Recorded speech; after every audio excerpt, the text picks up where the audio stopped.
Good morning, everyone. Thank you for joining our chant class this morning. Okay, as usual, in Saturday morning chant class, we will discuss the Song Enlightenment of Great Master Yongxia, a very famous work. It's the very first work of an enlightened master who described enlightenment.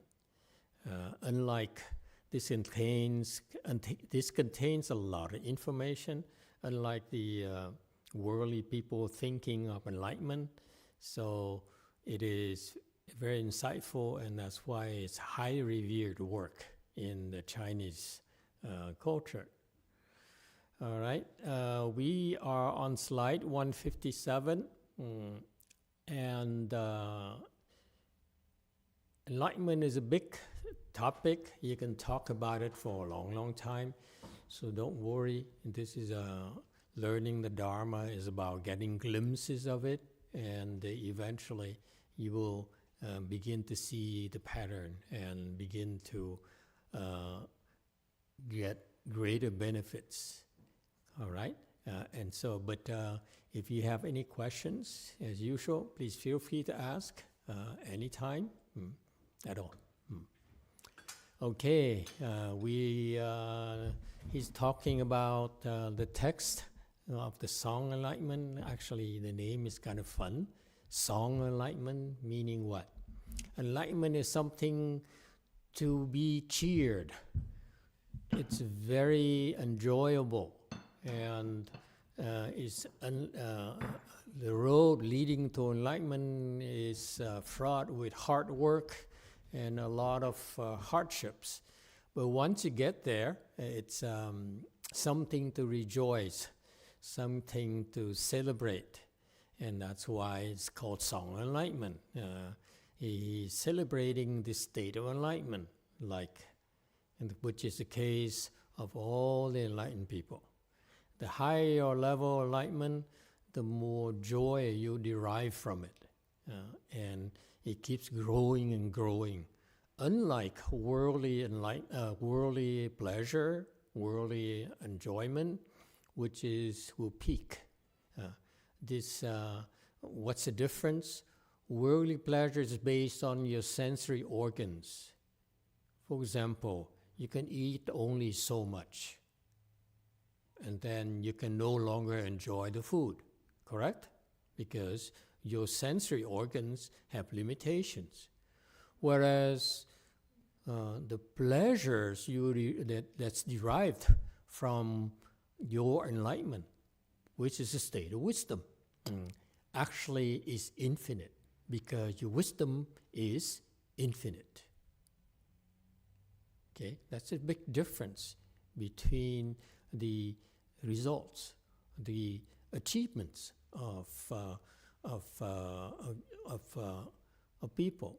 If you shoot for worldly achievements, it always has limitations. Whereas in spiritual pursuits, your wisdom keeps on increasing infinitely. If you can only give yourself a chance to experience it.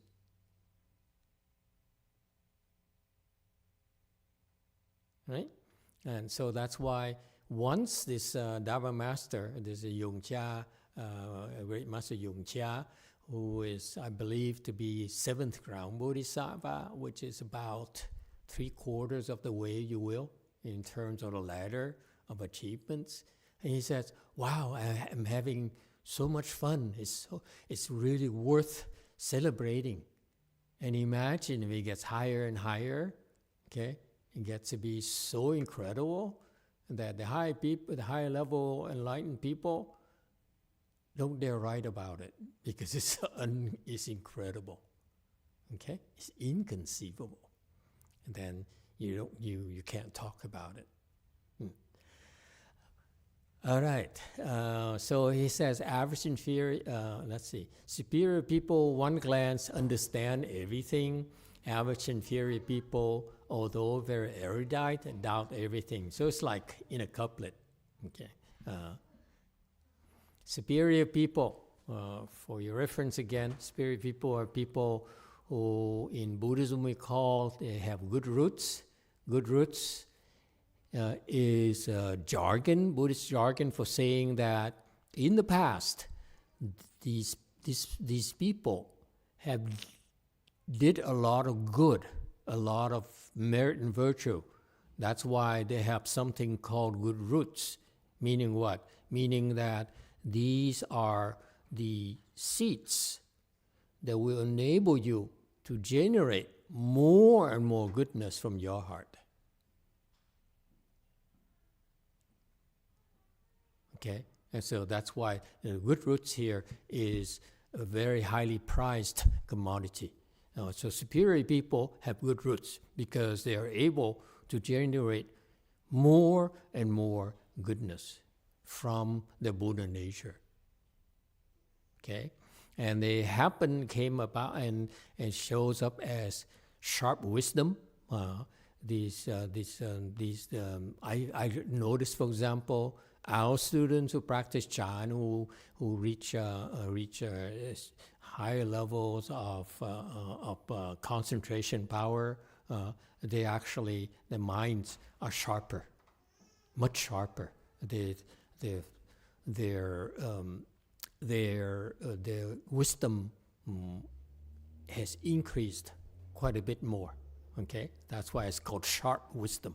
The mind is sharper, like a razor blade. It cuts through the fog, cuts through obstructions, like a butter knife, hot butter knife going through butter. Okay, and wisdom is that it's beneficial. Unlike intelligence, quite often, more often than not, is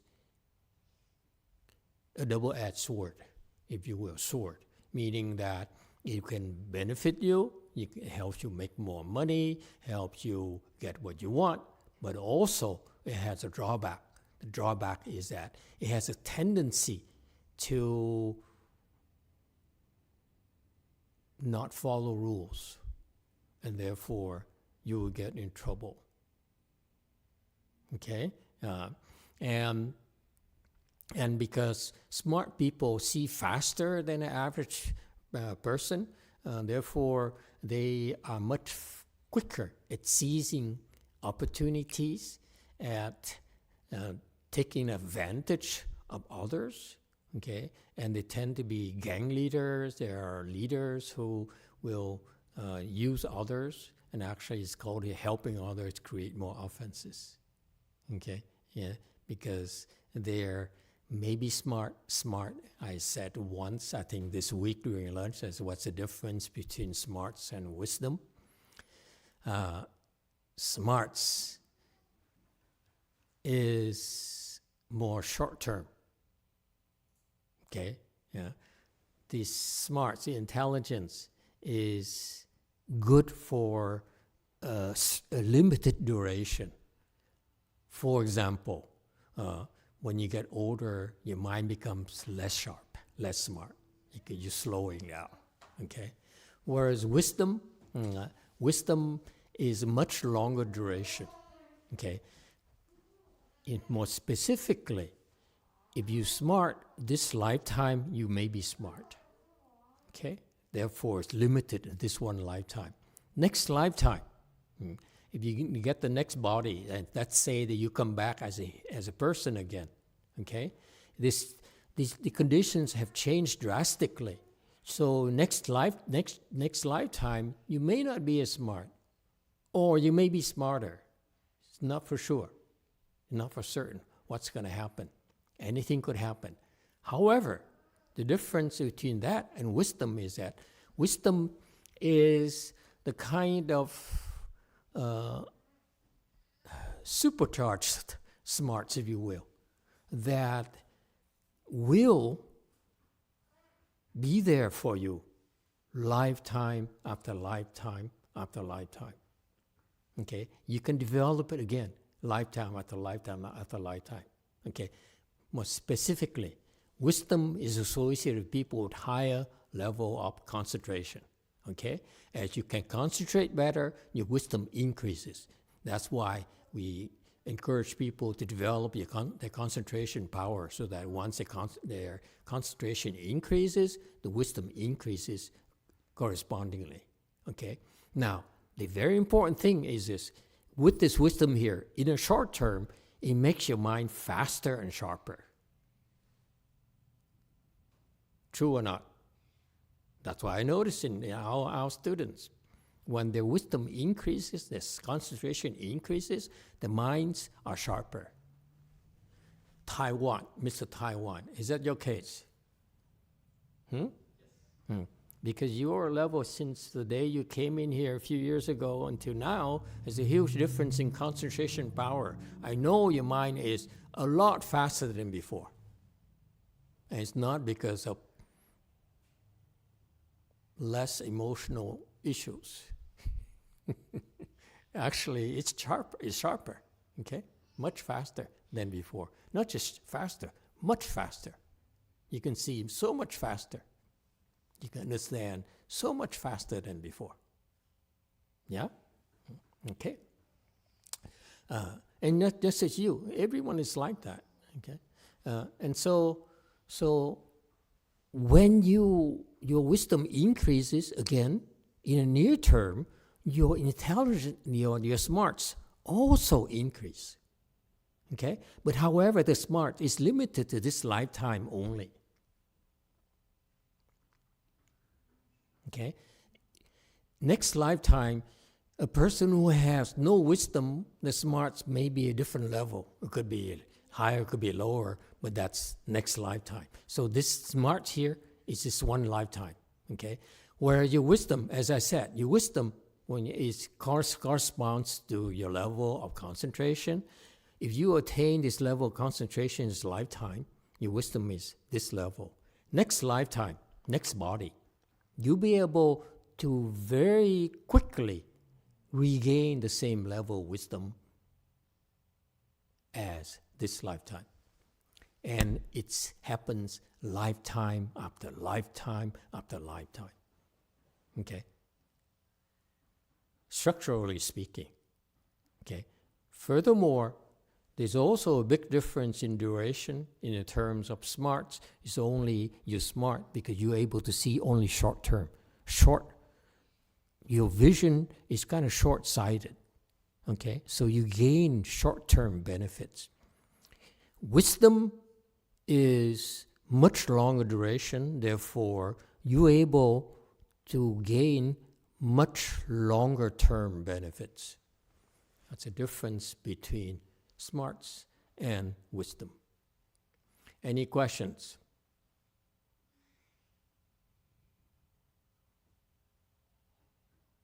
All right. Next.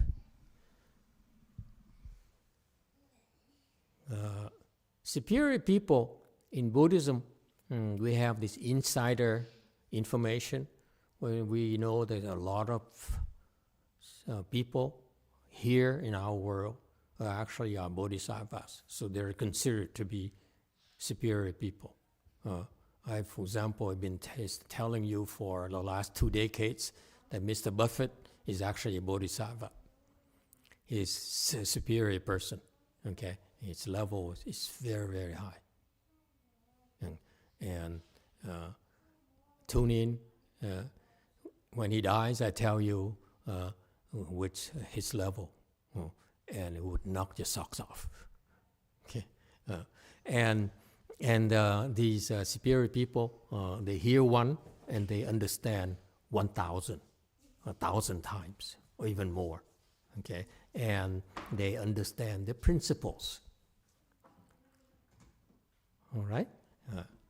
Furthermore, 159. Superior people, the text says, one glance understands everything. So, Master Shenhua, this is the, we are basing our explanations on Master Shenhua's commentary on the Song of Enlightenment. Why do we do that? Because I'm trying to instill a process here in American Buddhism where we don't need to reinvent the wheel.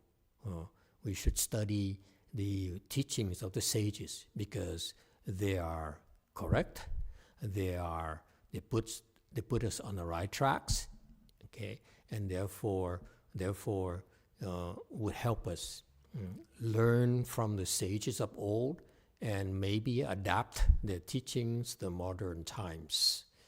Yes, Wei Mountain. Morning, Master.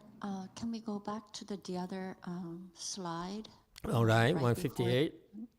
Oh, which one? Here, I can't see the slides, so I don't remember what number it is. Right before this one. So, 157. 158.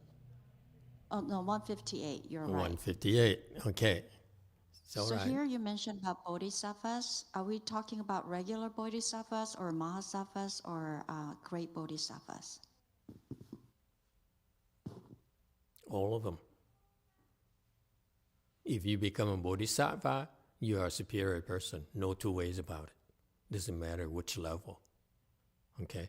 The superior people, and they can really, they're there to benefit others, not themselves. Okay? And that's why it's one characteristic of superior people is that the mind, the heart, is about benefiting others before benefiting themselves. Keep that in mind. That's what separates superior people from ordinary people. Okay? Why would they want to superior? Why do they want to benefit others more than benefit themselves? Because ultimately, that's how they can best benefit themselves. That's why it's called having wisdom. If people have wisdom, do things that are detrimental to themselves, would you call that wisdom? Would you call it having wisdom? Of course not. So this is why Buddhism is very, very, very fascinating. On the surface, it looks like such a foolish thing to do. You benefit others. You give away things. You give away this and that. You help others and take losses and so forth. Okay, like bodhisattvas are supposed to do. But when they do that, ordinary people would say, "Oh, it's so foolish. You know, it doesn't make sense." But because it doesn't make sense to ordinary people, because they only see short term. Okay, they cannot see the long term effects of those actions. The bodhisattvas, they have wisdom. That's why the wisdom translates into a simple act: benefit others.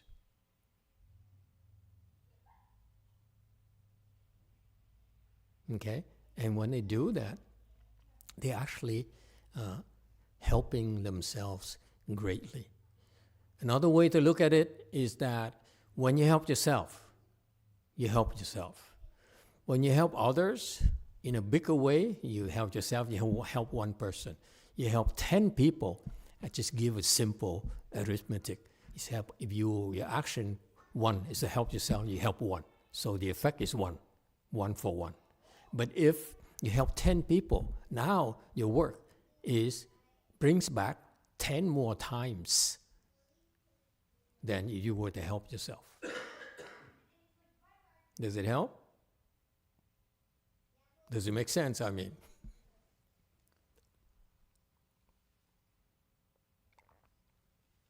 okay.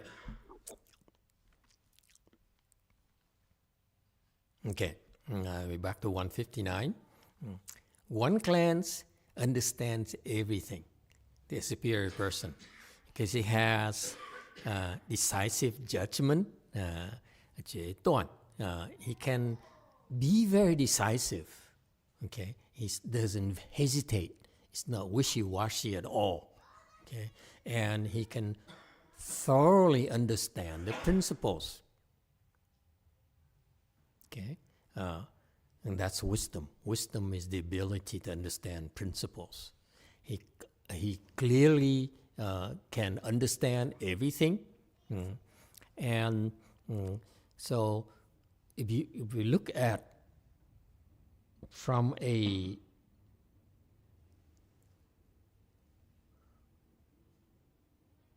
common perspective. You know, there are times in our lives, quite often, we take a look and we understand immediately. Yeah? Whether you size up a person, okay, or you are at work and people talk, people talk to you about a problem, and you understand the issue immediately. Okay? And what happens, what most people don't realize, okay, why is it at times, we're able to understand without even thinking? Yeah? For example, a few days ago, someone said his son is able, at the age of 26, able to read people very, very fast. He can recognize people so fast, even at the age of 26. Okay, now, let's look into it. When you read people, there's a lot of things going on, right? You have the hair, you have the eyeglasses, you have the clothes, you have all sorts of things, the body language and so forth. It's a lot of information to process, okay?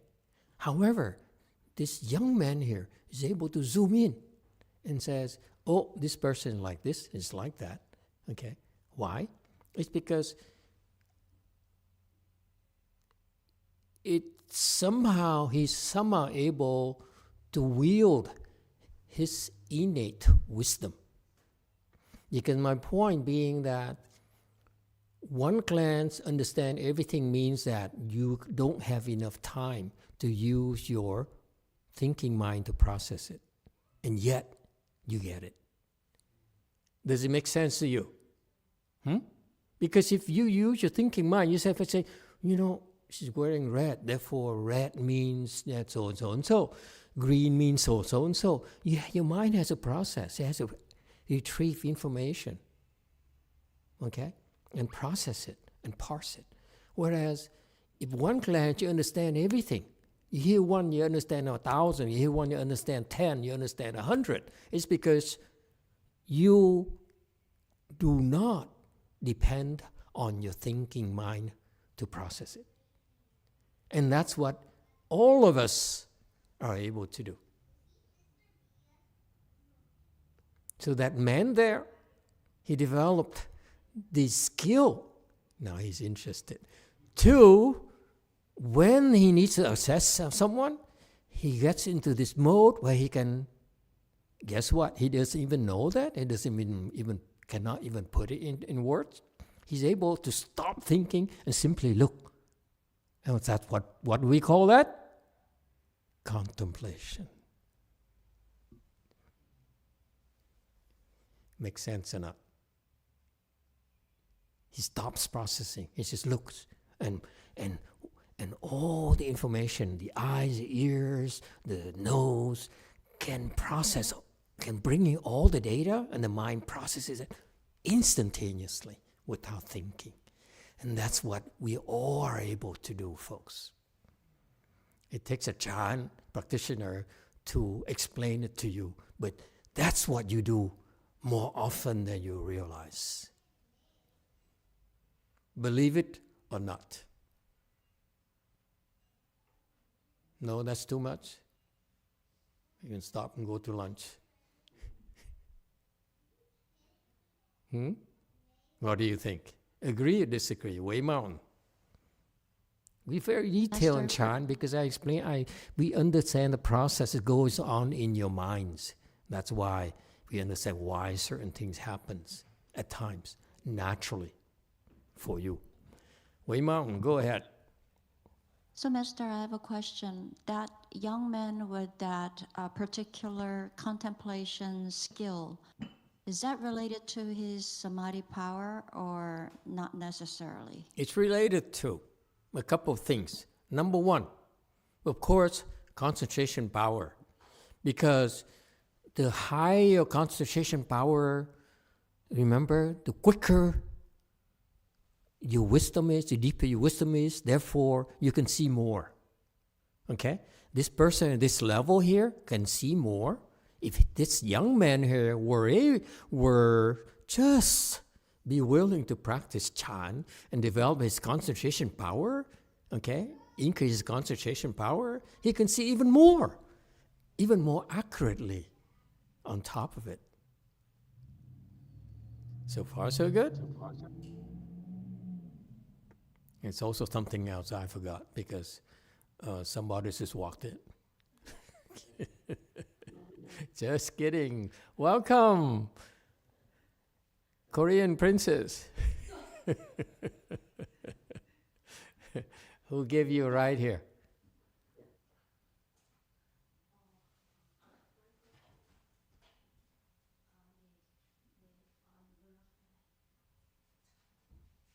Five.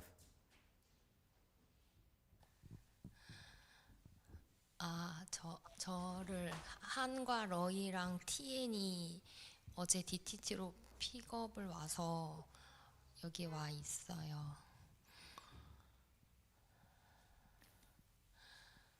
Han and Loy and Tien came to pick me up yesterday to DTT, so I came here. So you slept in the courtyard? 마당에서 잔 거냐? 아니 여기 바로 근처에 여기, okay. 여기 근처에 뭐지? 게스트하우스에서 같이 잤어요. I slept with them near guest house here. You stayed overnight here? Yes. Oh, okay. And then you have breakfast at Liang's house. They treat you like a Korean princess. It's too much. All right. Any questions, everyone?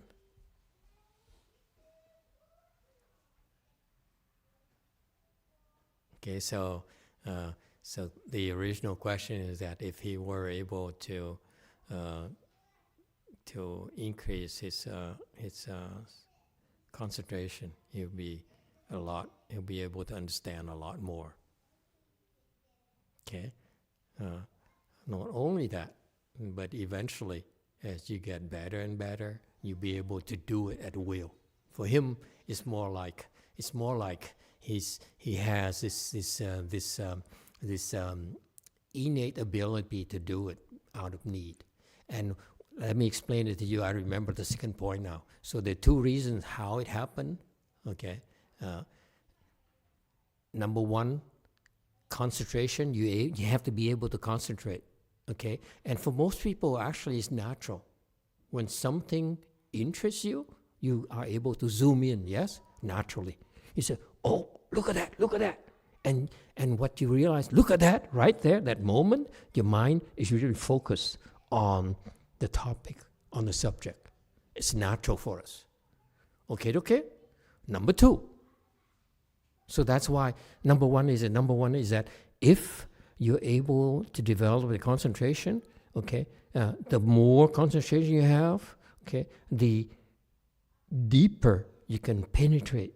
Okay, your mind is sharper. You can penetrate faster and deeper. That's why the information you get is much more. Okay? Number two, how is it possible? Because the 26-year-old man here doesn't practice Chan. He says Chan is like something for old people to do. Okay? Because they have nothing else to do. Okay? So he says, I'm too busy making a living and having fun with my friends. Okay? So who has time for Chan? And so old people practice Chan because they have nothing else important to do. Okay? But how is he able to do this? And you can relate that to the fact that he's able to do that because of need. At work, he needs to be able to very quickly assess who he can depend on so that he can ask them for help or assign work to them. Okay? What does it tell you? It tells you the second component of that ability is, again, something that any of us could have, which is blessings. Can you understand blessings? Can someone explain to me what blessings have to do with this? He has blessings. Therefore, let's say blessings can be translated into money, making more money. Okay? And the ability to size up people so that he can decide who is more dependable, who's competent, who can get the job done, is directly related to how much more money he could make. Am I making sense to you? So there are two things, concentration and blessings. That's why it happens naturally.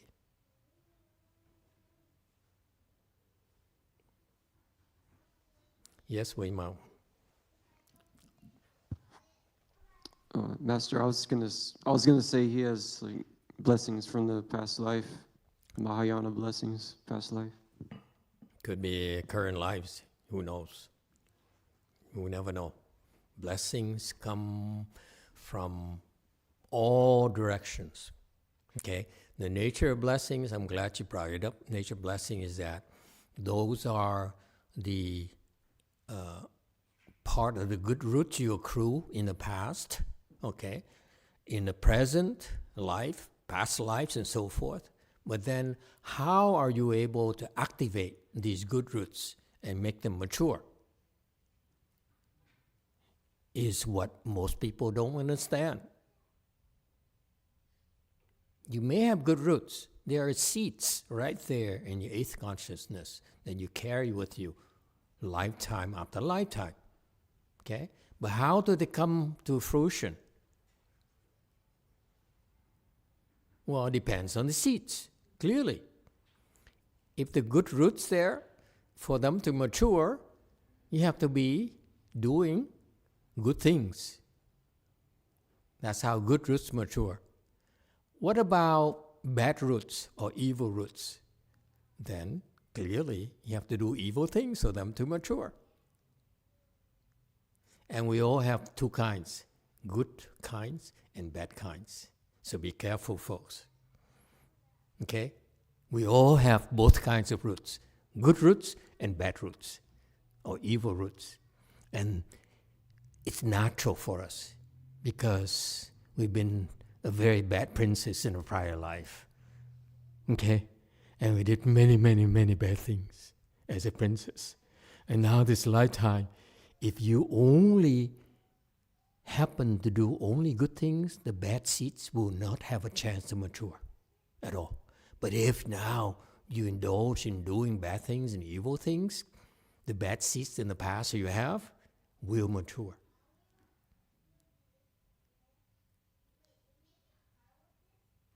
That's why it's all up to you. Okay? Again, we have both good roots and bad roots. That's who we are. Okay? I know myself, I have more evil roots and good roots.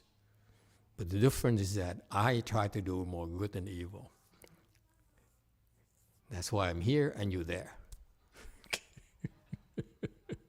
Just kidding. Yes, Wei Mao.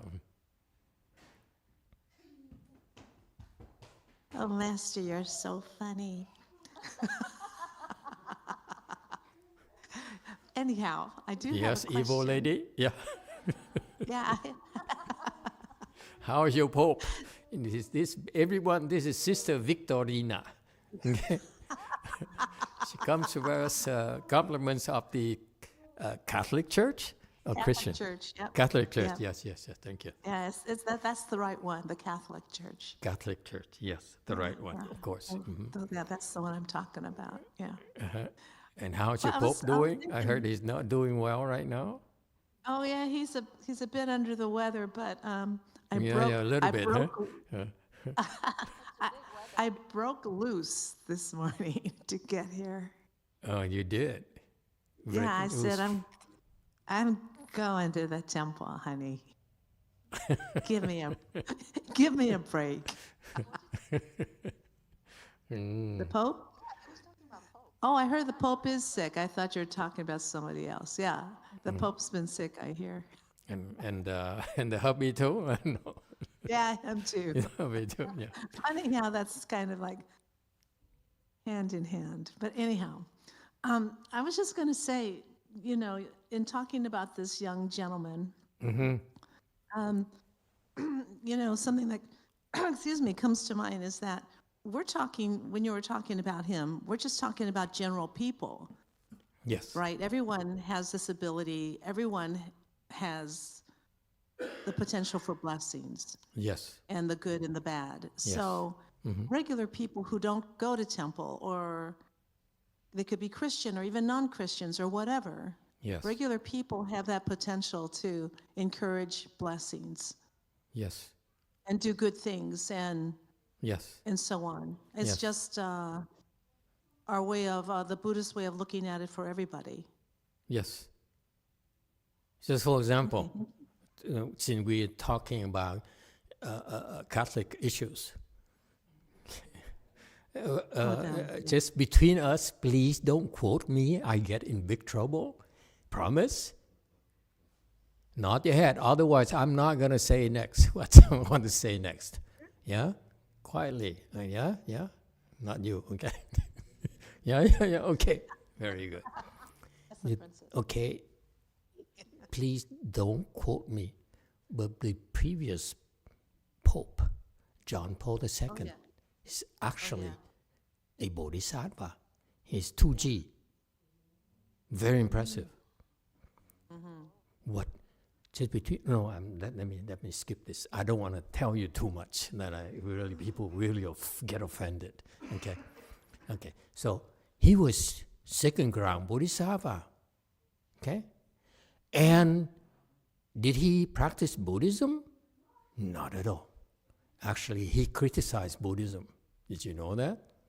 He says, why is that the Buddhists keep on talking about suffering? They should be talking about love and happiness. He actually criticized us, that ungrateful guy.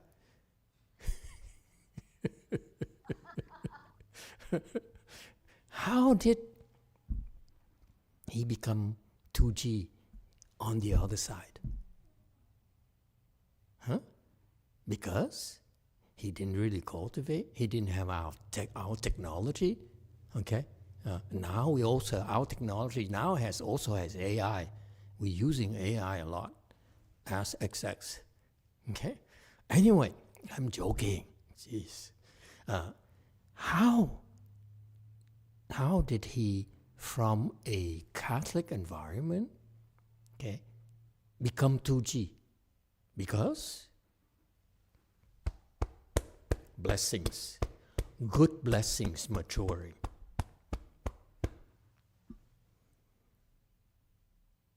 See why it's so important? What you do right now will be there for you forever. Next lifetimes. All you need to do is stick to doing good, and all your good roots will mature and allow you to harvest your blessings.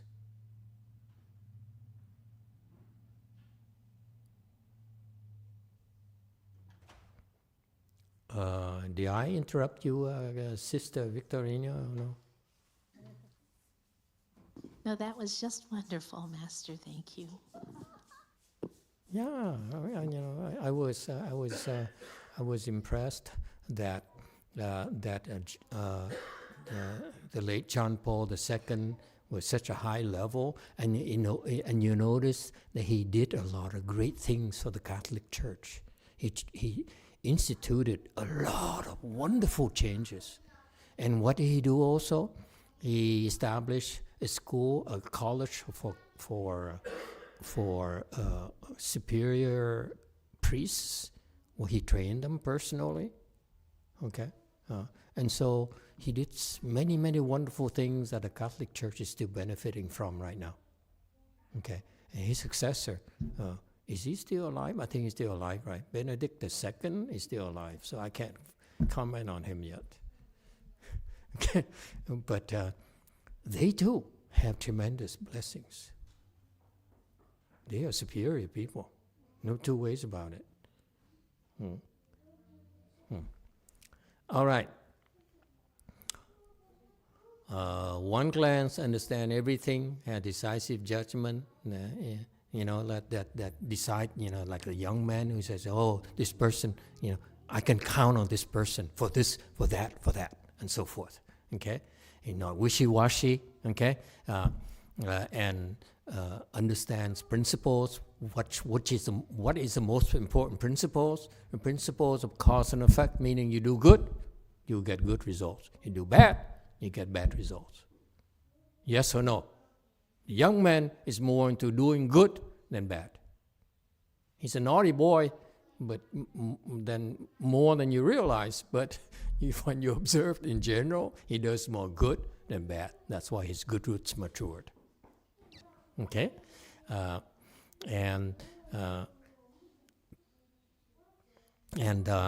here Master Shinhua on slide 159 says, like a mirror reflects what comes and empty one's gone.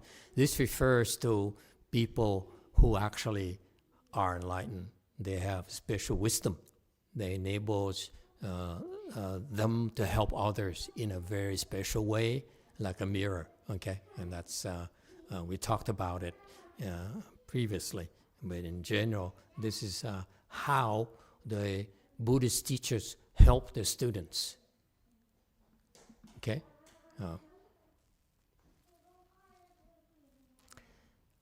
160. Their erudite dual one is that they can study. They like to study. Okay? So that's why this is the point I want to emphasize for you parents out there, okay? Because this is part of this something that's very critical, crucial for you to do for your children, for your nephews and nieces, okay? That is, influence your children to believe in doing good. That's very, very important. I know you care for your children and your nieces and future generations. And remember the principle? They have a lot of good roots. They have a lot of blessings. Okay? If you really want to help them, tell them, teach them to believe in doing good so that all those good roots will mature for them this lifetime. Does it make sense to you? If you simply encourage them and instill in them that it's so important, it's them, part of the nature, is to do good, to help others, to benefit others, okay? Then good things will happen to them. You don't have to worry about it.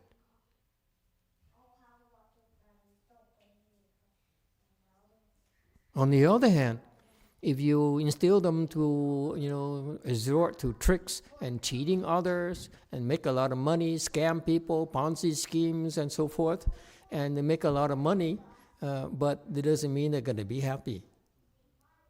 Okay, so be careful. Okay, number one. That number one part of us as adults, as our responsibility as far as Buddhism goes, is that you should instill in a future generation the importance of doing good, being a good person, so that the good blessings have a chance to mature. Okay? And God knows we need them, because the other side, they also do evil things, and the evil seeds, the evil blessings also mature. And we all know that's so clear that we need to have a balance. Okay? There are plenty of evil things out there, and that's why it's critical for us to stay on the good side, to provide balance for the world. It makes a huge difference, folks. That's what we can do with our children and with ourselves. Yes, Wei Mountain. Amitabha Master, I do have a question. So right now there is a lot of people who are experiencing fear and anxiety, stress because of the political environment. How can we help? How can I help?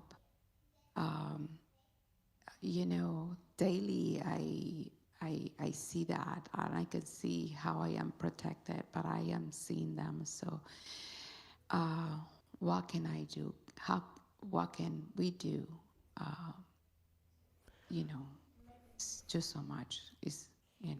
The one thing that we can all do is have sympathy. One of the worst things that can happen to us is apathy. He says, not my problem. I'm glad I'm not in your shoes. That's one of the worst things that you can do. I came from that side. I say, oh, it's your problem. None of my business.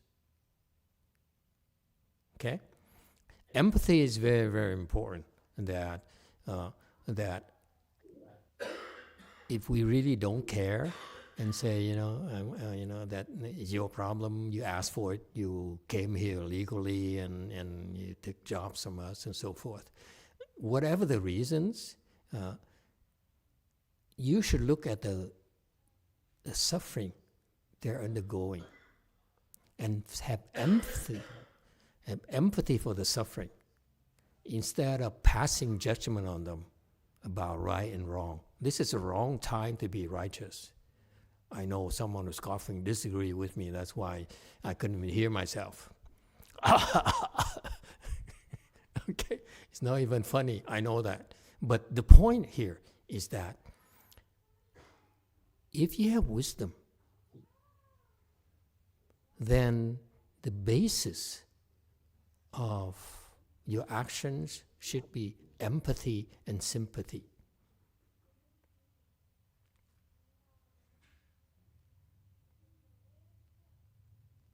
No matter, it doesn't matter if it's right or wrong, okay? The bodhisattvas, those people who have wisdom, first look at the nature of the suffering. And they have sympathy.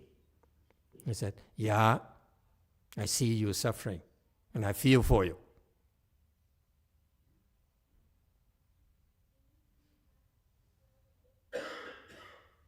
If you didn't, then you basically are saying to yourself, to them, that you asked for it. You get what you deserve. And that's cold. That's not Buddhist. I know many of you would disagree with me, but I'm talking about Mahayana Buddhism. I'm not talking about Hinayana Buddhism, where it still dwells on right and wrong and what's logical and makes sense or not. In Mahayana, the first thing, that's critical thing, most important things for us is have empathy and have compassion. If you want to really unfold your wisdom more and more, your compassion needs to increase more and more, not your sense of righteousness. Okay? So that's the first thing you do. Number two, you also need to understand we have limitations. We can't help everyone.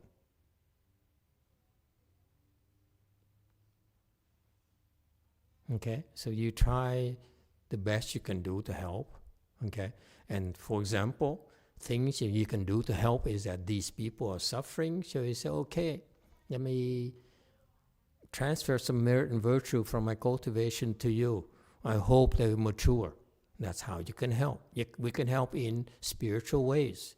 It doesn't always have to be, we need to give money, we need to do this, do that. Yes, we can give them blessings.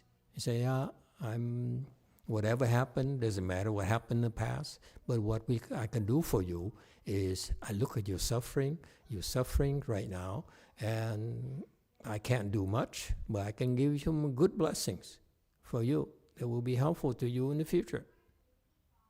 Because if it weren't for your suffering right now, I wouldn't have a chance to give you some of my blessings. Does it make sense? So you turn the current sufferings into future good things for them. That's another way to help. Okay? Any other ideas on how to help? Go ahead, Wei Mao.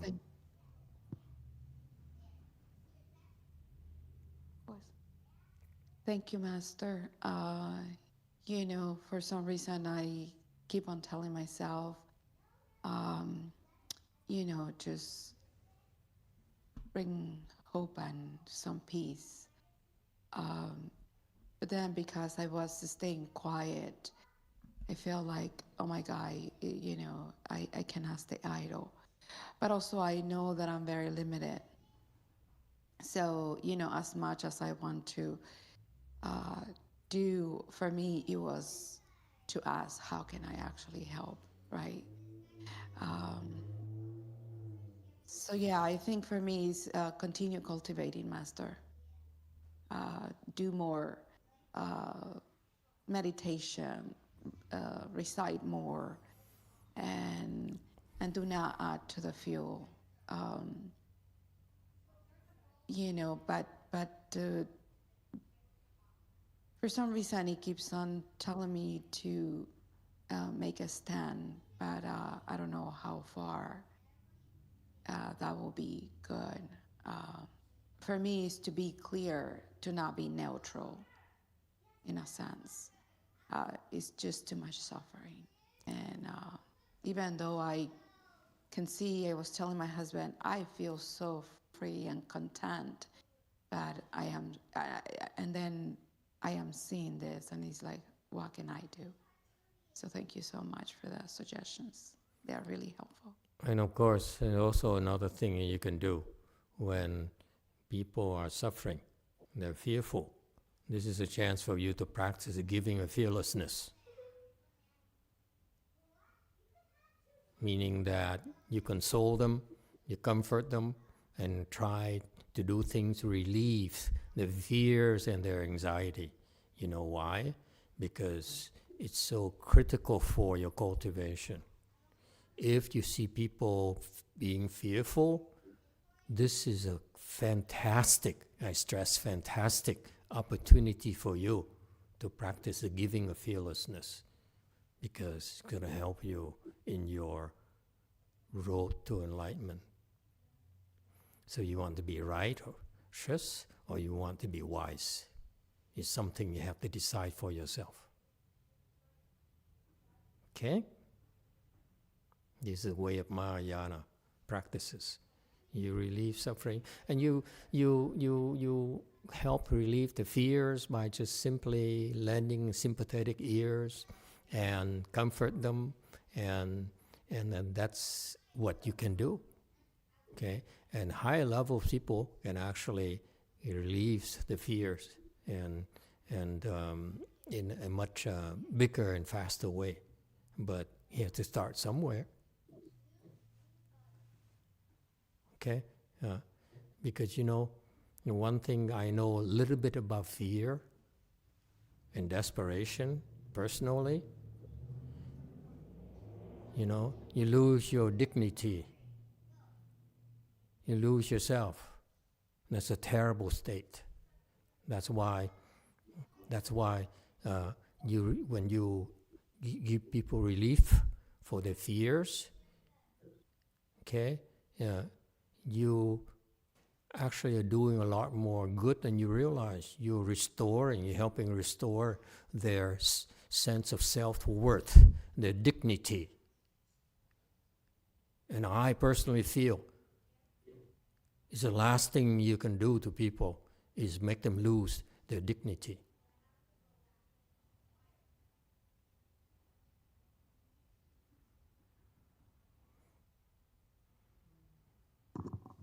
Thank you so much, Master. This is really good. Appreciate it. Okay, only have a couple more minutes. Did you have a question, a comment? Thank you, Master. I have a comment about the question I asked last night. So last night I asked Master to give me more explanation about what's the matter about I don't care. So Master said, if you don't care, how can you help? So that make me think a lot. The one thing is, I think I just pretend I'm not be afflicted when I say I don't care. But Right. actually, I have already afflicted. That. You practicing self-denial. Yeah. Yeah, and you say, I'm not afflicted. Yeah, that's very helpful for me. And the second thing is there's no compassion there when I say I don't care. Right. So- You're so focused on yourself Yeah, instead of learning to look at people's suffering.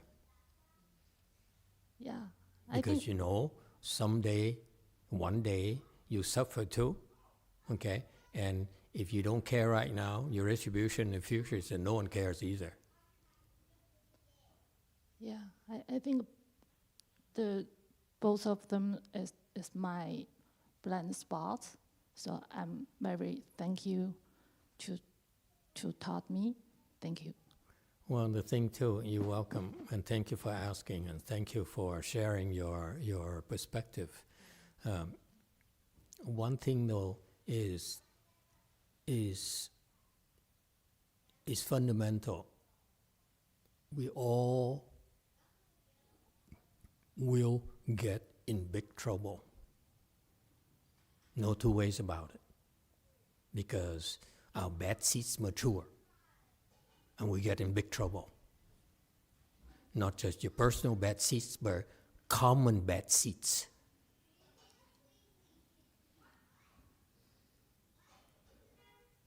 And when we get in big trouble, we can always then understand the importance of getting some empathy, sympathy, compassion.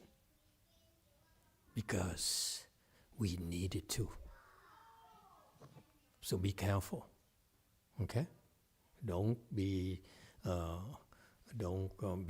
discompassionate and say, I don't care, it's not my problem, I'm glad I'm not you, and so forth. Because you simply are creating conditions for you to suffer the same fate in the future. On the other hand, if you are sympathetic and you're compassionate, when you really, really need help, and we all do in the future, okay? We all will get in trouble.